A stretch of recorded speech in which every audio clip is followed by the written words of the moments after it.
Hello everyone, my name is Lowko and welcome to some more StarCraft 2 Legacy of the Void. Today I got a Terran versus Protoss for you that I played a couple of days ago versus none other than OpTG right here. There's gonna be a little bit of chatting early on in this game, but either way, this is one of the very first time that I do play macro against a Terran, or against a Protoss player as a Terran player. Here's the thing, right? I recently made a video explaining the build that I've been seeing quite a bit on the ladder, and the one that I've been going for in most of my own Protoss versus Terran games when I do spawn as Protoss. I actually do see a lot of adept play, especially early on into the game, and adept play can be extremely powerful if executed correctly, and a lot of that is actually relatively difficult to scout, and a lot of it is very difficult to stop as well. Now in this particular game, my opponent isn't going for any kind of adept aggression at all. He's actually opting to go for a bunch of stalkers.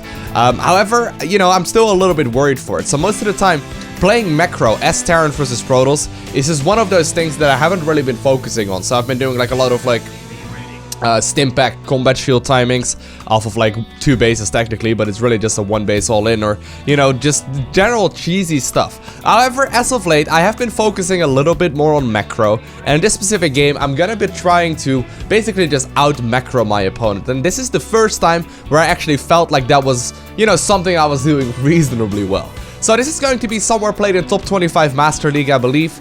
My opponent doesn't like the fact that I'm playing Barcode and then I'm also playing Terran, or a random obviously. He doesn't know at this point that I'm Terran. He didn't really like that idea. But we're right around rank 25 in Master League on the European server, so things are looking quite nice. Now, I do want to go for a quick expansion right here, just to make sure I get that early game economy going, so I can start playing Marine Marauder with Medivacs. And in this specific game, especially later on, there will be a lot of splitting and a lot of dodging that we do need to do with the Terran forces, just because, hey, Protoss can have quite a lot of splash damage. So as of late, especially late game Zerg versus, or Terran versus Protoss rather, is all about you know, engaging the Protoss player correctly. I've not really been going for as many ghosts as I should be, and in this specific game I also do not add any ghost in, just for the simple reason that I feel like I need to work on my control with Marine Marauder Medivac first, maybe incorporate drops as well, because that's also not something I've been focusing on, and then eventually add on ghosts as well. Usually you see people adding on ghosts, especially once things like High Templar come into play. It's just something that I feel like I'm not quite, you know, not quite ready yet, right? I need to make sure I establish the basics first with Marine Marauder Medivac, and I know I can win against Master League people like that just if I, you know, micro better than them and execute it better than them. So that is what I'm going to be focusing on. Just pure Marine Marauder with Medivacs. I know I likely should be adding on things like Liberators, Ghost as well in the late game, drops as well, but I'm just playing straight up macro focus with a lot of upgrades and just try and, you know, beat my opponent before he can try and beat me. Just by simply outplaying them. Now, I will start focusing probably on drops first, and then add on a couple of ghosts here and there as well, especially once it gets to the point where I know my opponent has likely got something like Archon or Storm or something like that, which is just extremely vulnerable to you know, ghost play. But in this particular game, my opponent is going for ghost, or is going for Storm, and he's also going for Disruptors. Now Disruptors obviously are the new unit in Legacy of the Void, very annoying because it can do a ton of damage. A little bit of micro here between a couple of Marines and a Stalker that my opponent is trying to send out to me. I'm trying to make sure that I don't lose any of them, you know, unnecessarily, and we do keep all of them alive, at least for the moment. So there we go. I am following this up with 2 tech labs, and the idea of the 2 tech labs right now, as well as the reactor on the barracks, is to make sure that I get a significant amount of upgrades with combat shield and then obviously stim pack as well, and that I can follow it up with some medevac production too. Now, you can clearly notice right here, I can already imagine Terran players at this point kind of cringing. Since I don't really follow any kind of build orders, I'm like, wait, I don't even have enough gas to really start any of my upgrades. I mean, I got 2 tech labs on those barracks. I'm not really allowed to use them anytime soon because I just made a medevacs, or I just made a reactor on my starport, and I'm double producing medevacs, right? So there's a lot of like wonky things that I'm still trying to do when playing Terran, and I'm not really following any kind of particular build order. I'm just learning along the way by making mistakes. So right here, I'm like, okay, finally starting up the combat shield, and very shortly I will also start up my my stim pack as well. Getting some very early medevacs though, not having the economy for that yet. What I've learned so far is to usually just follow it up with 1 tech lab, and you know, then get the stim pack upgrade a little bit later, or you know, get stim pack first and then combat shield a little bit later, and start producing single medevacs instead of like double ones immediately. But anyways, I am moving across the map right now. Obviously, the low HP Marines did get healed back up, and I'm gonna follow this up with more stuff. Now, I'm fully aware, like I mentioned, that there is a lot of adept aggression going on right now. So I do make sure that I have enough right here to start dropping my opponent, and I'm gonna do a minor drop here, not really, you know, any kind of aggressive dropping. Do see an observer right here, so I think that's why I'm stopping. Yeah, I see the observer. Do snipe it. And I'm gonna try and do a little bit of damage. Looks like my opponent is blinking. I'm like, okay, I need to really get out of here. But at this point, I'm really not focusing on making a third base yet. I'm not trying to get a big army out first. Also getting a bunker defensively, just to ensure myself to be, you know, not completely in the dark and not completely, you know, taking a risk here. You can throw up the third command center, which seems to be what a lot of Terran players do when they are up against me. But most of the time, I feel like that is something you just sort of risk if your opponent is indeed going for the adept play.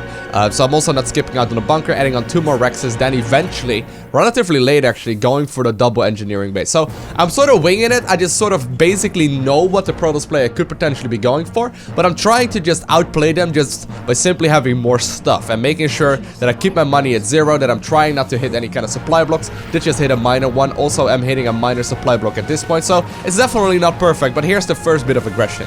Now, Stimpack isn't quite done yet. I do have the combat shield though, and I obviously also have a lot of army at this point. Got a couple more medevacs that are just about to finish up, and I'm just trying to, you know, do a lot of damage, or like basically just trying to hold on. And my opponent was a little worried there, doesn't quite want to commit to it, knowing that if I do finish on Stimpack and my upgrades, which oftentimes finish up roughly around the same time, he will be in a ton of trouble, so he does decide to back up. Now, at this point, I am starting up +1/+1, and I eventually will be able to start beating around with this army as well. Stimpack is just about to finish. It is very, very close to finishing, and boom, Stimpack. So, my opponent is basically deterred from ever fighting right here. I can go ahead and target fire down the War Prism as well. War Prism ends up falling. I kill a couple of Stalkers here, and just following it up with more army. Now, I've noticed that especially like the first, I would say 8-9 minutes into the game, are my weakest, okay, when playing Terran. Just because I don't know build orders, and I really need to go on to that. I really need to learn build orders. But later on into the game, once I get more to like a macro stage, and once it gets to like 3-base play, I feel actually pretty comfortable. I actually feel pretty good. I think that is for the most part just because I'm used to the multitasking when playing Zerg, obviously, and I really like the idea of like rallying my units across the map and just constantly pushing over and over and over again. But my first, you know, maybe first 10 minutes of the game aren't usually all that powerful. And while I'm keeping up with supply in this game, it is definitely not perfect. Already having way too many medevacs for the amount of army that I have.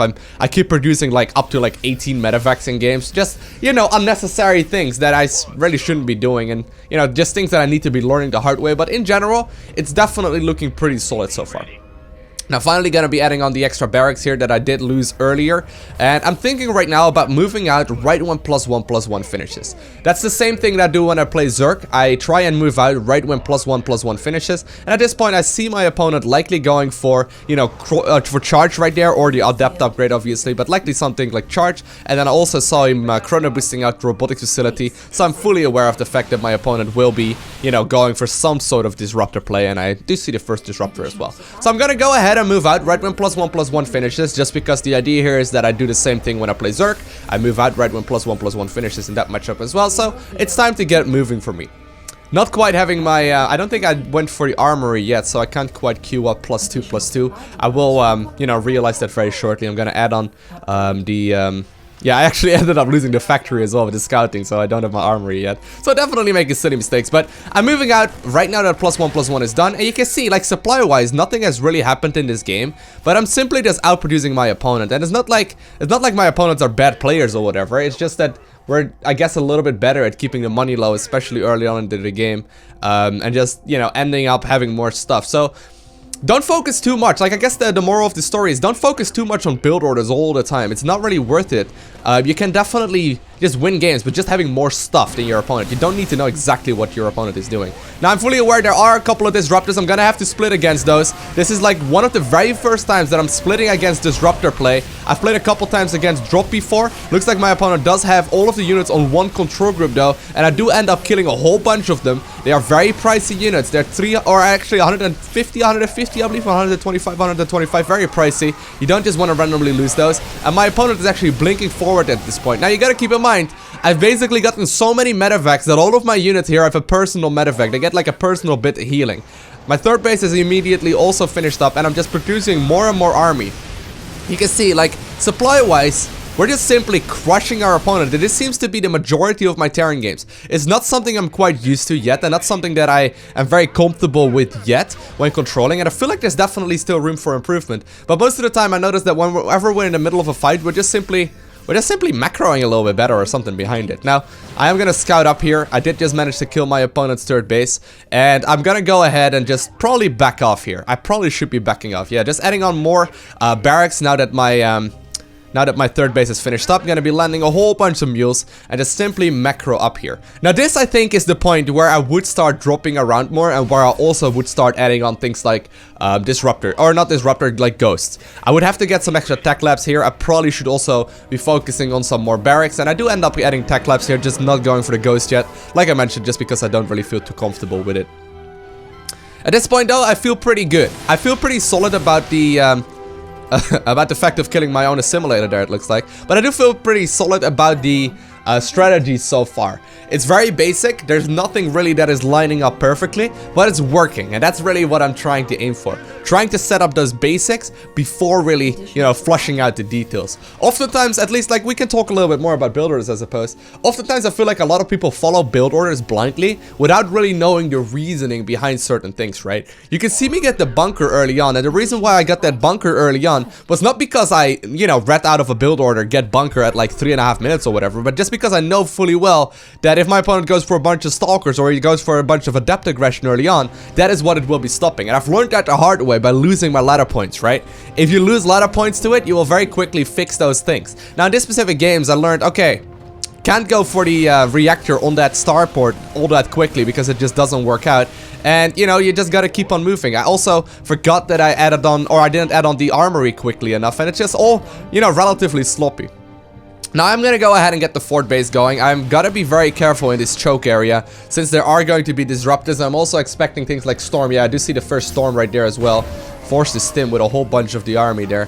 Kind of unfortunate for us, but I need to be very careful in these chokes. Now, obviously, splits are absolutely essential to dealing with this aggression. And I know that I'm likely gonna be ahead in supply, but I didn't realize at the time that after killing my opponent's third base and demolishing most of his army, I'm actually gonna be about 30 to 40 supply up. It's one of those things where Terran, it seems to steamroll very heavily, especially in Terran vs Protoss. If you gain a supply lead early on, it's actually pretty difficult to give that away as long as you take favorable traits, or at least like reasonable ones. Now at this point I'm gonna go ahead and split up my army. I'm gonna try and make sure that I have a couple medevacs right here at the top as well, and just pushing in multiple directions. I will be able to, you know, obviously get a cancel on that fort base. Gotta be very careful here with the storm. Once again, gonna try and dodge through most of it, and just backing up to as much of the Terran, or with as much as the Terran army as possible, to try and micro away from the storms. Now I know that storm is relatively pricey, so as long as he is storming, I don't have to worry about a whole lot. I am gonna stop here though, just to make sure that my units are healed up, and now that 2-2 is finished, I can go ahead, or it's actually almost finished, I can go ahead and do a ton more damage. So bio becomes infinitely more powerful if you do get the upgrades for it. It's sort of like Zerglings in Zerg versus, you know, in any of the Zerg matchups really, but in Zerg versus Terran in particular, you can really notice the Zergling upgrades, especially later on into the game with run-bys and all that stuff. And at this point, like, I'm fully well that if he runs out of storm, I'm gonna have an easy time cleaning up this army. Now, I could go ahead and just simply get Ghost here, right? I would be able to just try an EMP, but I know that if I just simply micro better, I will likely be able to make it as well. So what I'm gonna do is try and, you know, just make him run out of storm. He doesn't have infinite amounts of storms. I know disruptors are gonna be an issue as well, but we're basically just dancing. Just making sure to get more and more units across the map, producing a whole bunch of Marines. I could probably go ahead and make a couple more at the time as well. Adding on Marauders too, now that I know that my opponent is very Zealot heavy. And I'm trying to split up the Terran forces here to the best, or my Terran force actually, to the best of my abilities. I'm running around once again with the primary forces first, making sure that the Protoss is as split up as possible. And at this point, we're just simply starting to overrun him now that he has run out of most of the energy on the High Templar. So at this point, we're producing a lot of stuff, we're moving across the map with more and more units, and I've just simply been able to out-macro most of these, you know, most of these Protoss players that don't end up going for 2 basal lints. So, definitely making good progress with my Terran play, definitely still improving a ton, definitely still got a lot of improving to do, And my opponent's like, is this your main? And he's like, I don't know, Lowko. But, you know, definitely still got a lot of improving to do. It's been a fun journey so far, I gotta be honest. Playing random has actually sort of opened up like a 2/3 of the game that I haven't really, you know, played all that much yet in the past. And while I still definitely play more Zerg games than I do any of these other ones, every now and then I do go ahead and, you know, play some random and learn the game from a completely different perspective. I hope you enjoyed watching this video. If you haven't already, make sure you hit the like button. If you want to see more content, make sure you hit that subscribe button. And I want to thank you all for watching. Have an amazing day. Do not forget to smile, and I'll see you in the next one. Bye!